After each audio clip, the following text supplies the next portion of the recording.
finally, the spiritual sequel we've all been waiting for.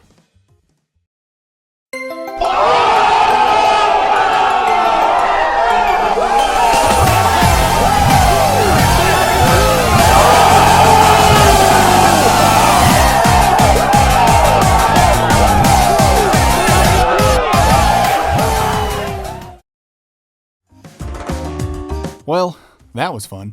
I guess I should play Tevi now. Or...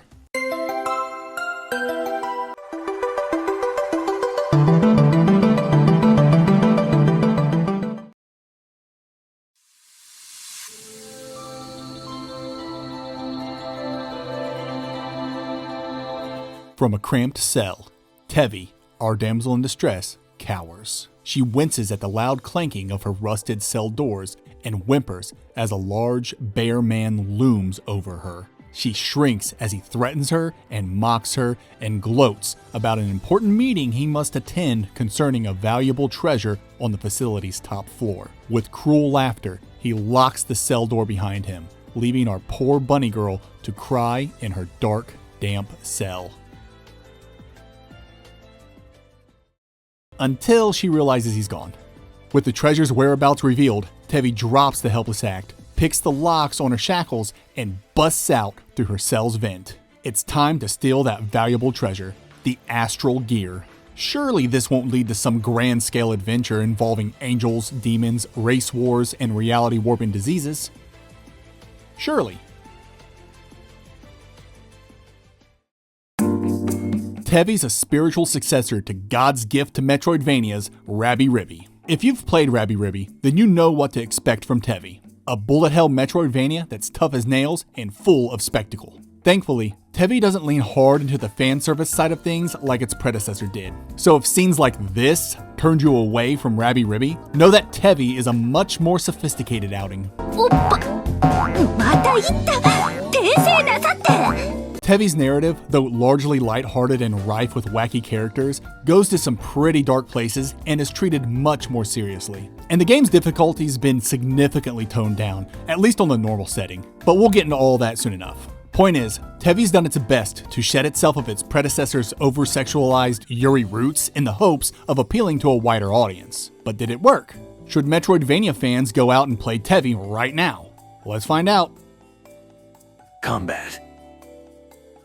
Combat is Tevi's forte, but it's a little different, which I'm sure you gathered when you heard Bullet Hell and Metroidvania. Bullet Hells are known for their over-the-top difficulty from how they literally cover the screen in bullets, making movement damn near impossible. Bullet Hells are also known, more famously, for being shoot-'em-ups, not Metroidvanias. So imagine a boss fight where they routinely cover the screen in bullets while your character also has to contend with gravity. No need to imagine it, let me just show you. That's the average boss fight in Tevi, when you have the difficulty set to Infernal Barbecue. That's the highest difficulty setting attained after completing the game. I completed Tevi on normal and found it to be far too easy. I just used the old tank and spank against all of its bosses. So, of course I'd be up for the hardest difficulty, right? Hey! This was a mistake! Yeah, that was a hit to my pride. Good thing I can change the setting anytime by running home and crying in my bed.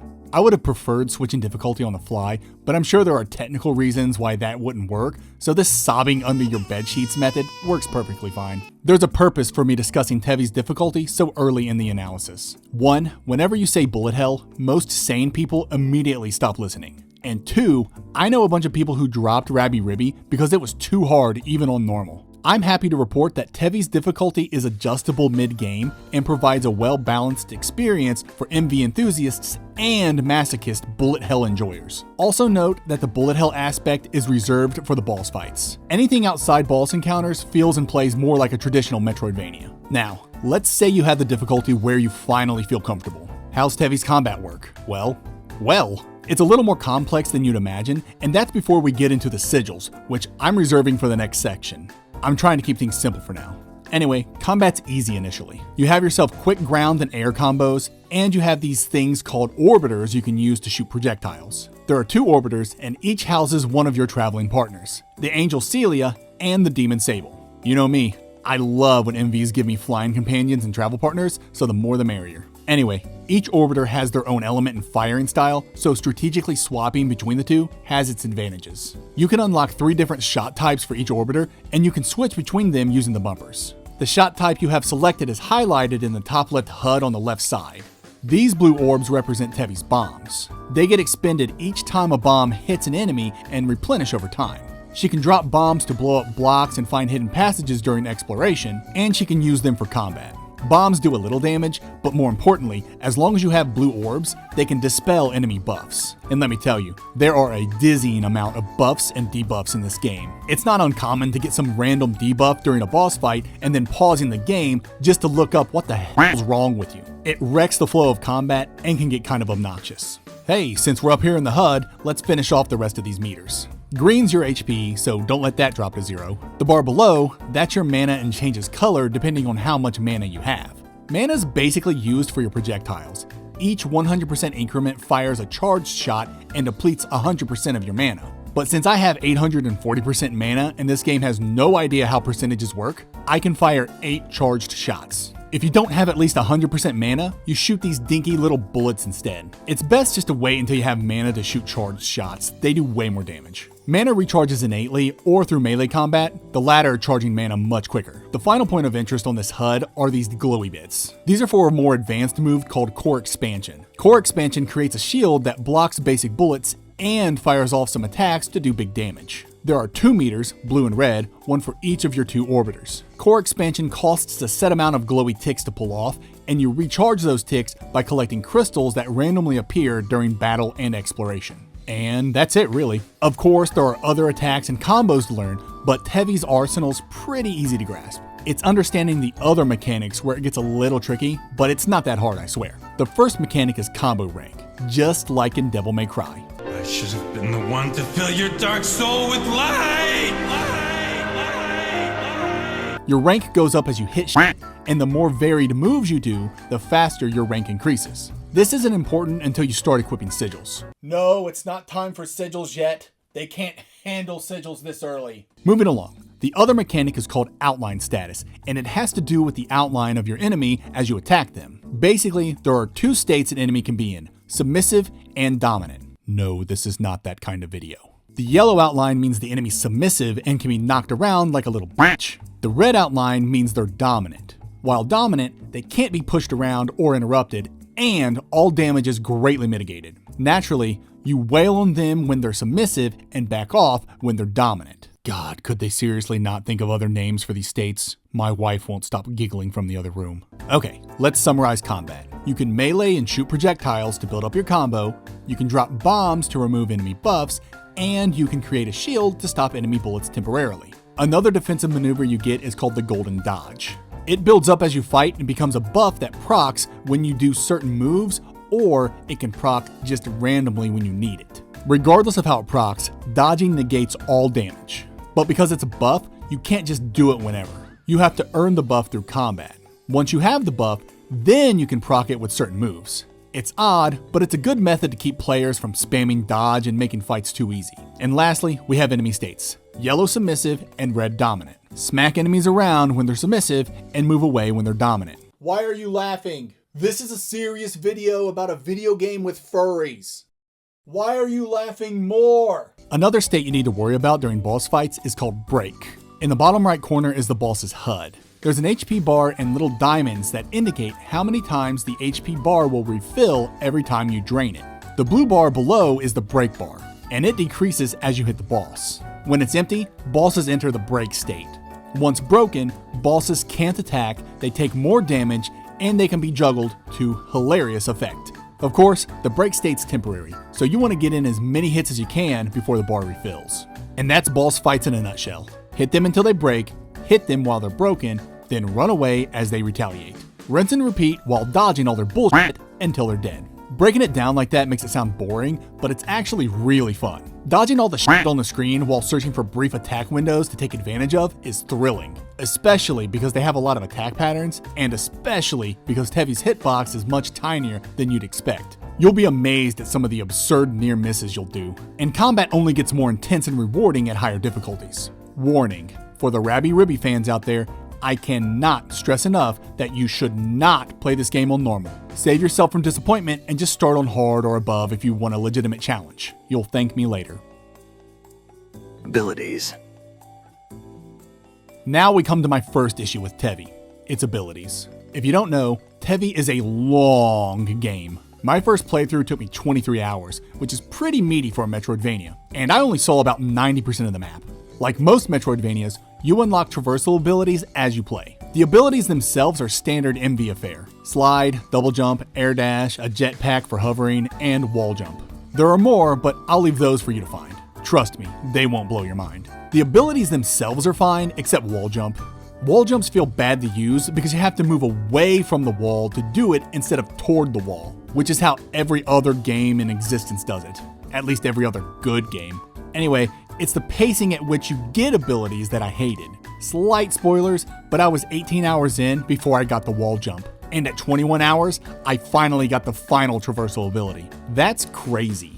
Why is that crazy? Because, like any Metroidvania, there are lots of places you can't reach and items you can't get until you have certain traversal abilities. And waiting 20-something hours to get the ability you needed was rough. Mostly because by that time, I was ready to just beat the game and didn't feel like backtracking anymore. And obtaining the abilities was kinda odd. Most abilities, if not all, are story locked, meaning you have to progress the story in order to get them. Some abilities are given to you after a cutscene, while others are found while you're completing an objective. So sequence breaking is pretty much out of the question, though I'm sure someone will figure something out. They always do.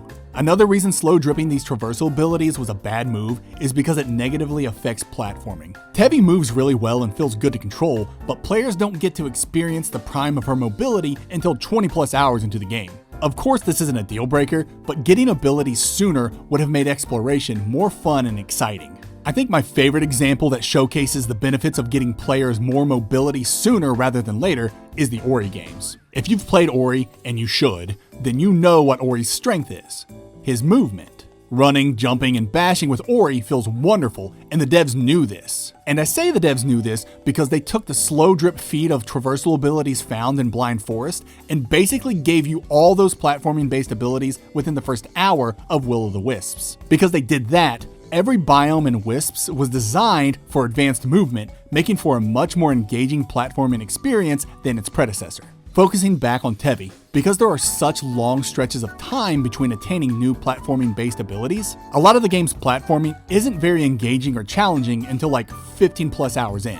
Of course, platforming isn't Tevi's main draw, but I thought it was worth noting. If challenging and interesting platforming is your MV go-to, Tevi isn't going to scratch that itch for you. But I'll dive deeper into that subject when we get to the exploration section. Progression. Leveling up in Tevi is different, and I kinda like it. Tevi has a necklace that uniformly scales her stats with each level, and leveling isn't done through a typical EXP system. Instead, Tevi levels by defeating bosses and, more interestingly, by exploring the map. The more map you unlock, the higher level you become. This is cool, but the devs used this system to lock players into a more linear experience to prevent over-leveling too quickly.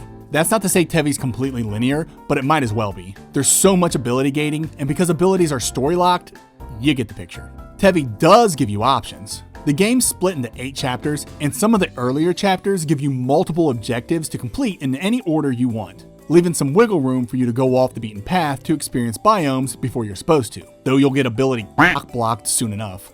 I found it less frustrating to just focus on the objectives instead of wandering off. Everything in Tevi is perfectly curated so you don't get too powerful too quickly. So it wasn't like I was going to explore a biome and find a sweet ability or broken sigil or something. Okay, let's finally talk about sigils. They're super complicated, but ultimately awesome. Think of them like badges from Paper Mario or charms from Hollow Knight. You can either find them, buy them, or craft them. More on crafting in a bit. Each sigil comes with an EP cost. I guess EP is equip points. These costs range from 0 to 9, and you have a max number of EP that you can increase through leveling and through potions. More on potions in a bit.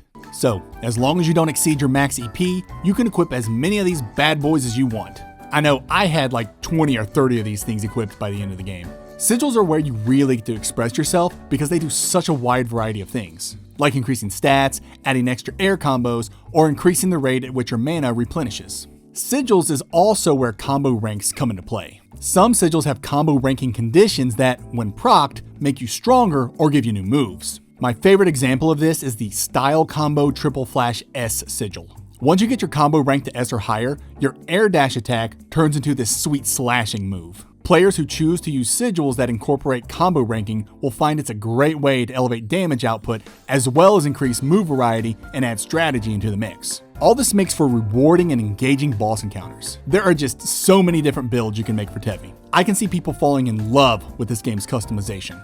There are a couple of drawbacks to these sigils. The first drawback is when they start getting ridiculous with their conditions. Take this one for example, the Cursed 6 sigil. Minus 6% attack, minus 6% defense, and if the final digit of any visible target's HP percentage changes to 6, like 26% or 56%, the target will continually take 6 damage until the final digit percentage changes again. What the hell is even that? And it gets worse with the second drawback. Look at this sigil. Its explanation's a paragraph long, and there are so many sigils like this. It's overwhelming at first, but you'll get into the groove within a few hours. Sometimes the best way to learn is to just dive in and figure things out yourself. And if you are going to delve deeply into the game's customization, you're going to need to do a lot of reading and remembering. Personally, I didn't care too much about builds and synergies. I just equipped stuff I thought was cool, and it worked out alright for me. Though, I imagine higher difficulties might necessitate utilizing the sigil system to its fullest. So, if you want to play strategically or mindlessly like me, both options are viable depending on the level of difficulty. And I think offering both playstyles is a testament to Tevi's great combat design. Alright, let's circle back on a couple of things I've mentioned. First, let's talk potions. There are 5 standard types of potions and special rainbow potions. Potions are not consumables, they're permanent upgrades to your stats. HP, MP, EP, melee attack damage, and projectile attack damage. The 5 colored standard potions increase one of these stats, such as the yellow lemon bunny potion increasing EP, and the special rainbow potions increase all stats. If you want to power up Tevi, you gotta keep a lookout for these potions while exploring. You can also buy them at shops with Zenny, the game's currency. The primary way to get Zenny is to blow rocks up, but you can also accept bribes from high-ranking angelic aristocrats. The other thing I wanted to circle back to was crafting. Tevi can craft all sorts of things for her journey. HP healing food items, sigils, and key items that enhance combat. She can also enhance items to improve her abilities. For instance, Tevi can only wall jump 4 times before she's forced to land. But through crafting, she can enhance her boots so she can wall jump infinitely. Crafting's essential in Tevi, and you should check your crafting list at the beginning of every chapter because that's when the list updates. But if you're going to craft, you gotta have the zennies and the right materials. Basic materials are dropped by defeated enemies, while rarer materials can either be enemy drops or be found through blowing up rocks or completing side quests, as well as other means. If you recall, Tevi doesn't use a traditional EXP system for its leveling, so killing enemies doesn't really do anything for your levels. However, if you want to craft, and you do want to craft, you need to kill enemies to gather those crafting materials. It's a good counterbalance to the non-traditional leveling system, forcing players to engage with enemies not for EXP, but for materials to make better gear. I like it a lot because it reinforces Tevi's genius engineering character trait. Anytime mechanics and narrative mix, it's a good thing. So, in short, if you want to make Tevi stronger, you have lots of options and ways to customize her. You can level her up through exploration, make different builds through the sigil system, find potions scattered throughout the map, and enhance her tools via the crafting system. There's a lot of player expression when it comes to improving our little bunny girl, and it all meshes very well together to make an engaging and addicting experience. Exploration. Exploration in Tevi is not as fun as I wanted it to be for numerous reasons I'm going to get into, but just know a lot of my issues are subjective. You might hear my issues and think, that's not a problem for me, and if so, that's great. So just take what I say here with a grain of salt. With that out of the way, I'm just going to put this out there. The biomes in Tevi are kind of boring. Speaking strictly as a Metroidvania connoisseur, the biomes do little to excite and intrigue. That's not to say Tevi does anything badly. Each biome, of which there are a lot, is gorgeous and visually distinct, which is impressive because there are a lot of biomes. So if you prefer bright and cheery venues over mysteriousness and exploring the unknown, then you won't have any issues with Tevi's biomes, at least in that respect. However, I had issues with the level design. Mechanically, the biomes are all shockingly similar, the odd gimmick here and there notwithstanding. That's because Tevi's platforming is largely shallow and unchallenging at a technical level. Instead of challenging and unique platforming, the devs opted for more labyrinthine level designs, which exercises a completely different skill set: navigation. Obviously, most if not all Metroidvanias use maze-like level design here and there to challenge your navigation chops, but at varying degrees. Tevi's overall design specifically challenges your navigation skill set at the expense of challenging your platforming skills. I personally would have liked the game to have more challenging platforming over navigation challenges, but like I said at the beginning of this section, that's subjective. Some people might prefer labyrinthine challenges over platforming challenges, and that's perfectly fine. If that's the case, you're going to love what Tevi has to offer, especially because the environments are also pretty to look at.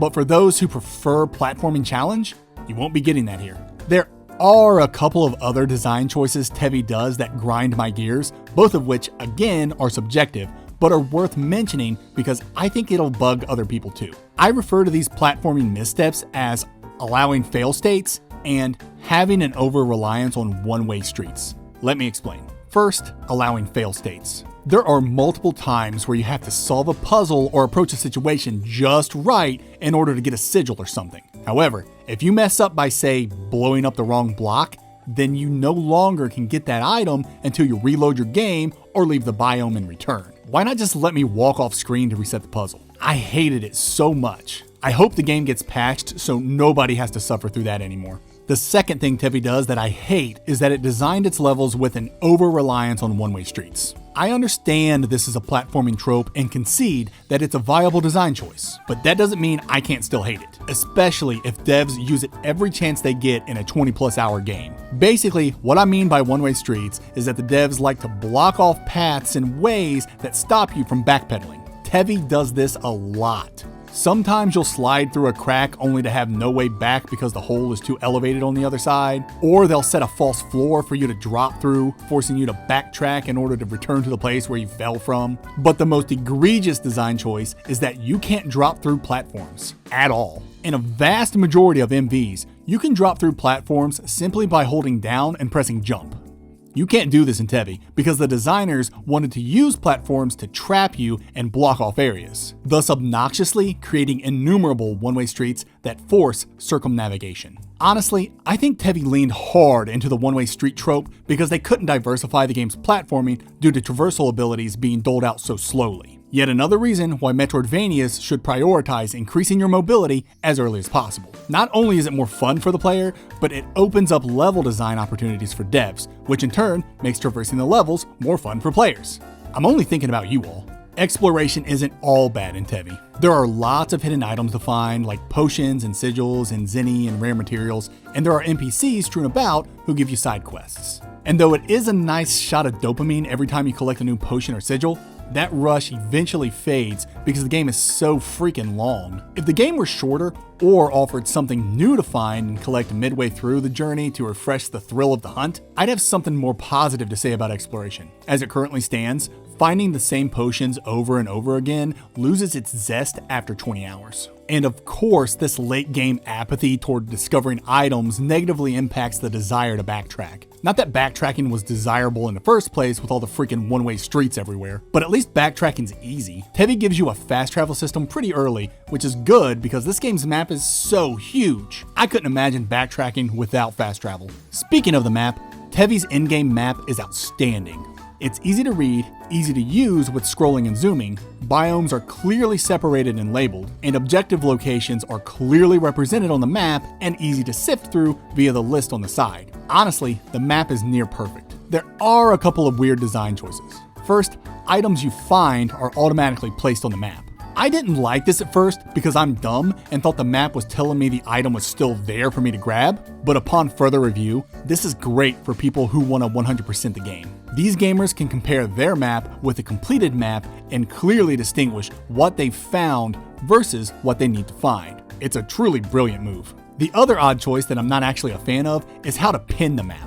If you want to mark up the map so you don't forget something, you actually have to enter your tactical pause menu, then shuffle through the pins on the right side. It works fine, but I would have preferred pinning to be on the actual map screen. So, to sum it up, Exploration in Tevi left me mostly frustrated with all the fail states and one-way streets. There are a ton of items to collect, so if collecting tons of stuff is what you like to do in Metroidvanias, Tevi's got you covered. But because you're collecting the same stuff throughout your 20+ hour journey, it's hard to get excited for your 65th potion. So backtracking, though done well, just isn't something I felt like doing. But at least the map is great.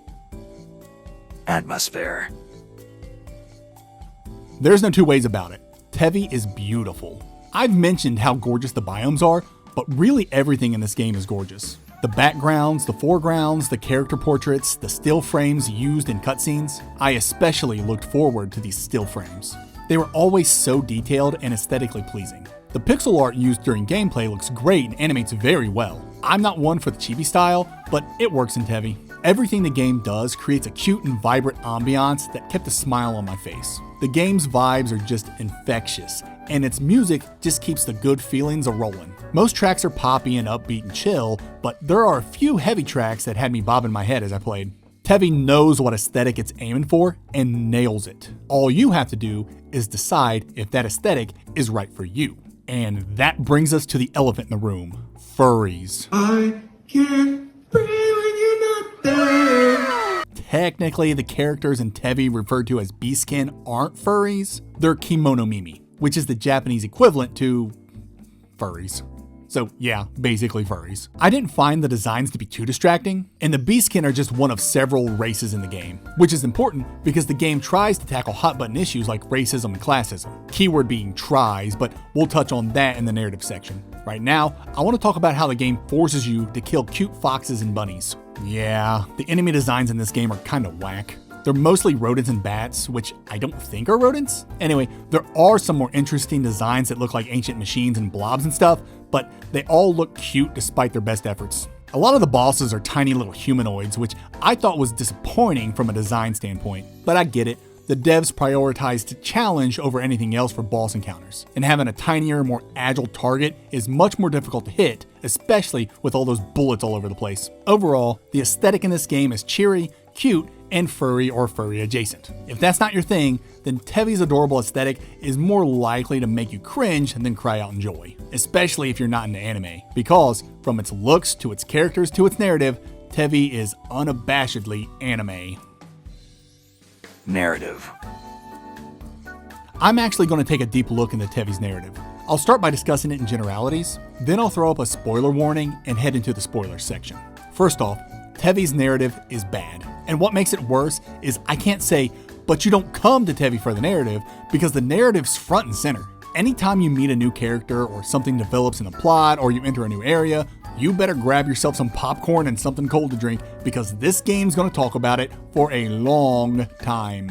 Rabi-Ribi had the same issue, and it sucks to see the devs bring it into Tevi. I didn't mind the excessive talking in Rabi-Ribi because that game didn't take itself seriously. So if I felt like skipping dialogue, I did. But in Tevi, because the themes and subject matter get pretty dark, I felt I needed to pay attention, especially because so many things can happen without warning. Characters who you've never seen before can appear and change how you perceive the story. And Deus Ex Machinas pop out of nowhere to fix everything. If you skip a scene, you could seriously confuse the shit out of yourself. And every character has so much to say, and most of its lore and exposition dumps. Not only is this the laziest and worst way to world build, but the world building doesn't even matter because the devs drop just as many plot points as they bring up. It really is kind of a mess. A mess I want to get into. So here's your spoiler warning. Go to this timestamp to hear my final spoiler-free thoughts on the narrative. Spoilers. Okay, I'm just gonna say it. Tevi isn't a bunny girl. She's a human.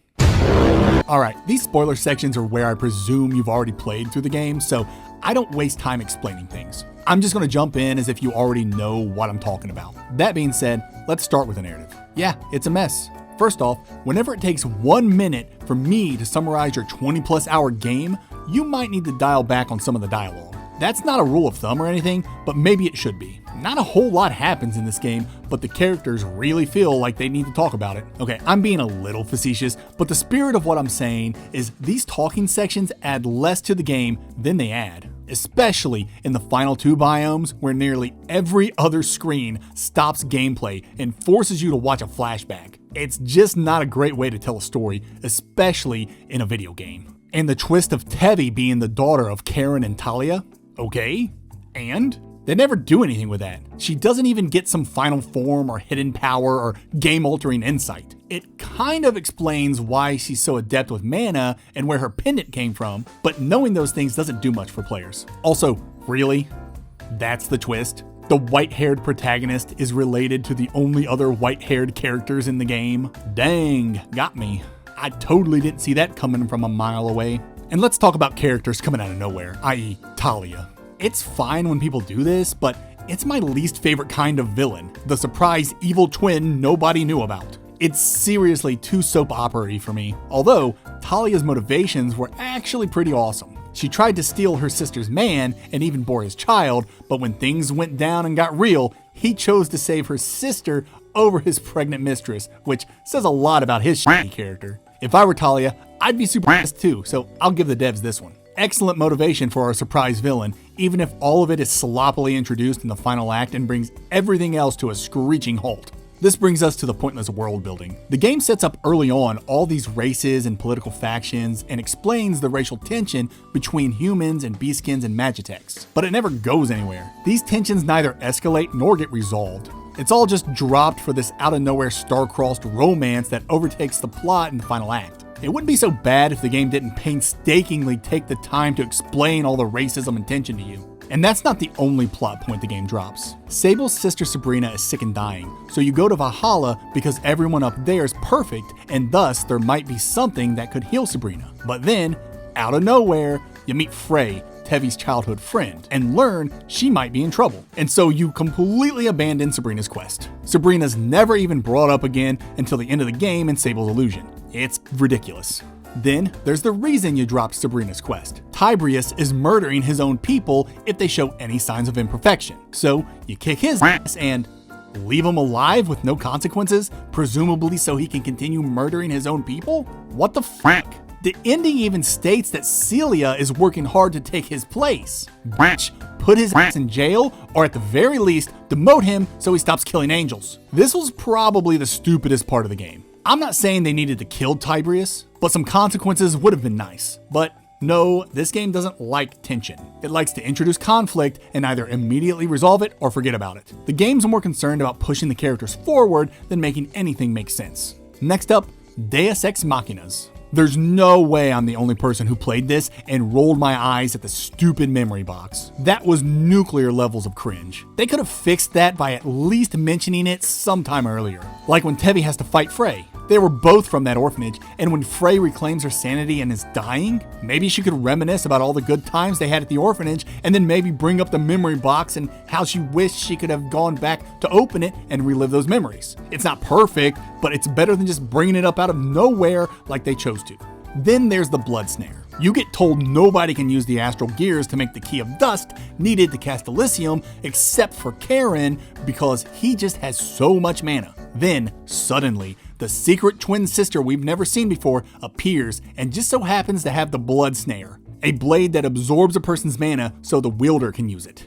And wouldn't you know it, this lets her cast Elysium. How contrived. I mean, convenient. I know it's an anime trope to have Deus Ex Machina save the day, but it just comes across as silly when you're trying to make a serious game. I don't even know how to fit these other spoilery things in, so I'm just gonna shotgun them. I hated how almost every boss encounter ended the same way. You defeat them and they walk away unscathed, or they beat you. And what's up with the circus in the Colosseum? I guess DLC's coming down the line? I don't know if the devs communicated that, but they probably should because I scoured the map trying to figure out how to unlock those. And how would DLC even work? Sable, one of the main characters, dies in the end. I guess we'll just have to wait and see.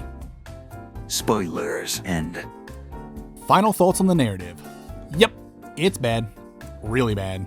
There's very little tension, plot points get dropped throughout the journey, there's way too much talking, and most conversations revolve around exposition dumps and lore that's ultimately not important, because the final act forgets the racism and classism themes and opts to go full soap opera, leading to a final confrontation that really comes out of left field with twists that are either dumb or dumber. I'm sorry. I don't have a lot of positive things to say about the story. Even the characters didn't resonate with me. Tevi's kinda cool, and Cilia and Sable are likable in a tsundere and Bishonen kinda way, respectively, but the latter two never really transcend their stereotypes, and I never felt the gang had any chemistry. There's little to no character growth that happens throughout this entire 20+ hour journey. It's actually kind of impressive, but mostly sad. Also, there's only one ending. No hidden MacGuffins or super secret biomes or anything like that, just the one ending that just kind of ends. Conclusion.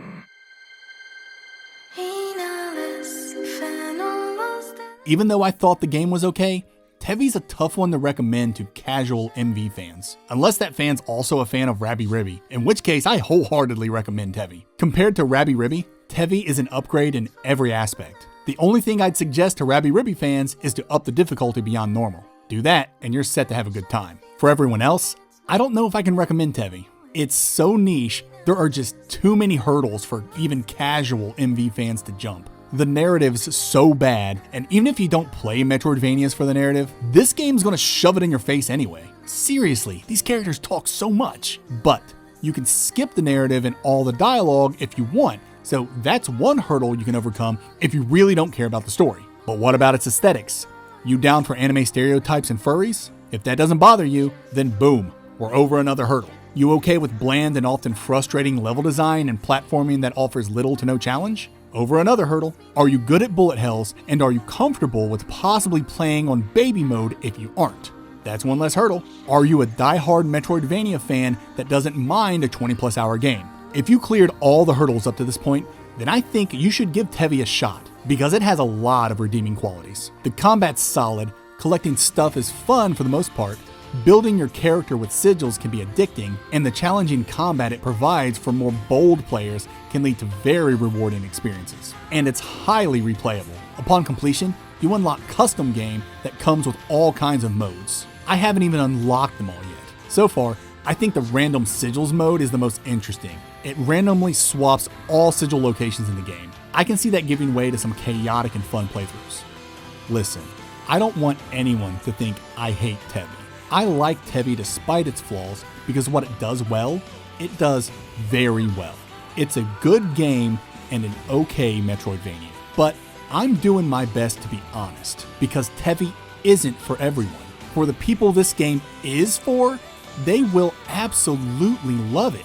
But for most people who can't or refuse to jump its hurdles for entry, I think they'd have a bad time with this game. But if people know those hurdles exist and choose to jump them anyway, then I've no doubt they'll love this game. And there's always room for more Rabi-Ribi and Tevi fans in this world.